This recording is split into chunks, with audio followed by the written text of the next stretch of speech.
आज हम रसायन विज्ञान में प्रथम अध्याय परमाणु संरचना का अध्ययन करेंगे। परमाणु संरचना।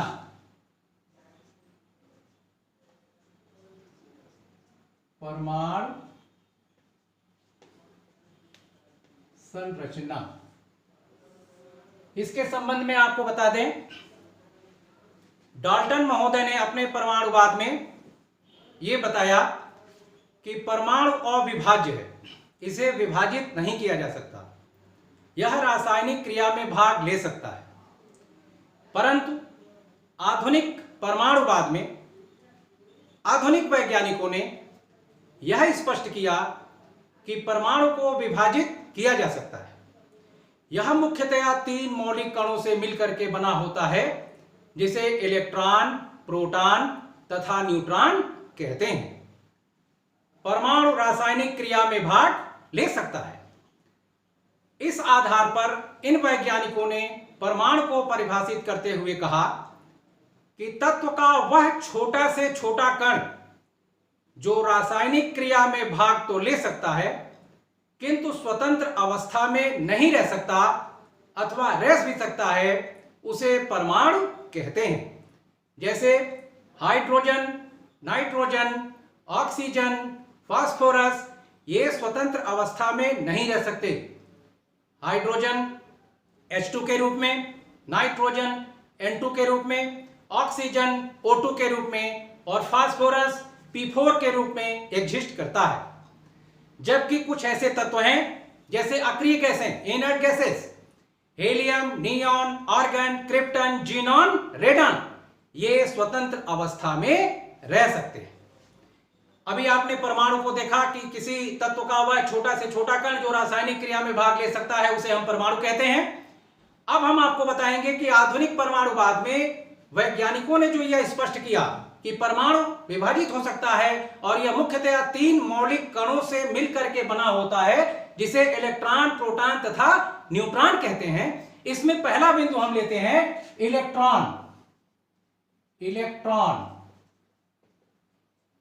आपको बता दें कि इलेक्ट्रॉन की खोज सर जे थॉमसन ने की थी 1897 ईस्वी में। स्मॉल ई अक्षर से इसे प्रदर्शित करते हैं, ई। इस पर इकाई ऋण आवेश होता है और इसके आवेश का मान होता है -1.6 इंटू 10⁻⁻19 कूलाम। इलेक्ट्रॉन के संबंध में यह भी जानकारी आपको देना चाहेंगे कि इलेक्ट्रॉन नाभिक के बाहर उपस्थित कक्षों में चारों तरफ चक्रमण करते रहते हैं, घूमते रहते हैं। तो ये रही आपको इलेक्ट्रॉन के संबंध में जानकारी। यह ऋणावेशित होता है, इसको ई अक्षर से प्रदर्शित करते हैं। इसका आवेश -1.6 इंटू 10⁻⁻19 कूलाम होता है। अब इसके बाद हम आपको बताना चाहेंगे कि प्रोटॉन, जो दूसरा मौलिक कण है प्रोटॉन, इसकी खोज रदरफोर्ड ने की थी सन 1919 ईस्वी में। इसको पी अक्षर से प्रदर्शित करते हैं और इस पर इकाई धन आवेश होता है। इसके आवेश का मान +1.6 इंटू 10⁻⁻19 कूलाम होता है और प्रोटॉन नाभिक में उपस्थित होते हैं। नाभिक परमाणु के मध्य में होता है। ये प्रोटॉन की खोज रदरफोर्ड ने की। धनावेश होता है, पी अक्षर से प्रदर्शित करते हैं। इसके आवेश का मान +1.6 इंटू 10⁻⁻19 कूलाम होता है। अब इसके बाद जो तीसरा मौलिक कण है हमारा, वह है न्यूट्रॉन। न्यूट्रॉन की खोज जेम्स चैडविक ने की थी 1932 ईस्वी में और उन्होंने बताया कि इसे स्मॉल n अक्षर से प्रदर्शित करते हैं और इस पर किसी प्रकार का कोई आवेश नहीं होता। यह अनावेशित होता है, इस पर किसी प्रकार का कोई आवेश नहीं होता। अब आपने देखा, और ये जो न्यूट्रॉन है, खोजों के बाद ये पता चला कि ये भी नाभिक में उपस्थित होते हैं। तो अभी आपने देखा इलेक्ट्रॉन, प्रोटॉन और न्यूट्रॉन के बारे में। ये ऋणावेशित, ये धनावेशित, ये अनावेशित, इस पर कोई आवेश नहीं। इसका जो इसको ई अक्षर से प्रदर्शित करते हैं, इसको पी अक्षर से प्रदर्शित करते हैं, इसको स्मॉल एन अक्षर से प्रदर्शित करते हैं। ये नाभिक के चारों तरफ चक्रमण करते हैं कक्षों में, और प्रोटॉन नाभिक में उपस्थित होते हैं और न्यूट्रॉन भी नाभिक में उपस्थित रहते हैं। इसके पश्चात हम आपको बताना चाहेंगे समस्थानिक और समभारी किसे कहते हैं। What is the meaning of isotopes and isobars, ये आपको हम सबसे पहले बता रहे हैं कि समस्थानिक किसे कहते हैं। समस्थानिक, जिसको इंग्लिश में हम आइसोटोप्स कहते हैं।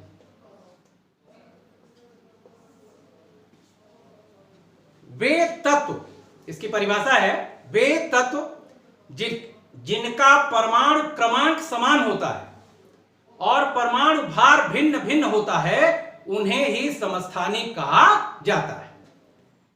वे तत्व जिनका परमाणु क्रमांक समान हो और परमाणु भार भिन्न भिन्न हो, उन्हें समस्थानिक कहते हैं। उदाहरणार्थ, जैसे हाइड्रोजन के 3 समस्थानिक होते हैं, H11, H21, H31। आप देखें यहां पे मैं लिख रहा हूं H11, H21, H31। इसे प्रोटियम कहते हैं, इसे ड्यूटेरियम कहते हैं और इसे ट्राइटियम कहते हैं। यह है प्रोटियम, यह है ड्यूटेरियम और यह है ट्राइटियम। अब देखिए, मैं आपको ये लगे हाथ ये भी बता दूं कि समस्थानिक के उदाहरण हाइड्रोजन में हाइड्रोजन के समस्थानिकों का नामकरण किया गया है। इसके अलावा किसी भी उदाहरण में आपको किसी तत्व के समस्थानिक का नामकरण नहीं मिलेगा। हाइड्रोजन के समस्थानिकों का नाम दिया गया है प्रोटियम, ड्यूटेरियम और ट्राइटियम। अब हम सबसे पहले ले लेते हैं हाइड्रोजन के पहले समस्थानिक प्रोटियम को, H11। यहां पे इसका परमाणु क्रमांक भी 1 है, परमाणु भार भी 1। आप यहां पर देख रहे हैं कि हाइड्रोजन के समस्थानिकों में परमाणु भार 1, 2, 3 है, भिन्न भिन्न है, और परमाणु क्रमांक 1, 1, 1 समान है। यह समस्थानिक का उदाहरण हुआ। H11 में आप देखिए इलेक्ट्रॉन की संख्या 1 है, प्रोटॉन की संख्या 1 है और न्यूट्रॉन की संख्या हम निकालेंगे परमाणु भार में से परमाणु क्रमांक को घटा के 1 - 1 = 0।